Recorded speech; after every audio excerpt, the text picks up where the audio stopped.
اتفضل يا استاذ. سياده الرئيس، ده ظلم كان واقع علينا وكلنا علينا منه قبل الثوره. في 87 كل رؤوس قوائم حزب العمل تم الاطاحه بها انه كان جاب اقل، وبالتالي مساله ان انا امشي بنفس المنهج اللي كان قايم به الحزب الوطني قبل الثوره، ان نسبه العمال الفلاحين تستكمل من الاحزاب الصغيره، ما ده نفس الارث احنا عايزين نقضي عليه.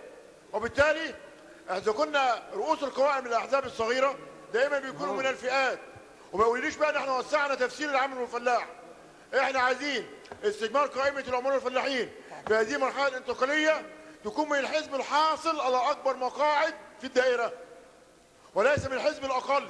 وبعدين موضوع المعامل وبتاع، طب انا بجيبها ببساطه صياغتك الان سيد الرئيس، اذا اسفر توزيع المقاعد بناء على نتيجه الاقتراع عن عدم استكمال نسبه العمال والفلاحين في اي دائره من دوائر القوائم، تستكمل النسبه من القائمه الحاصله على اكبر عدد من المقاعد في الدائره ونقطه.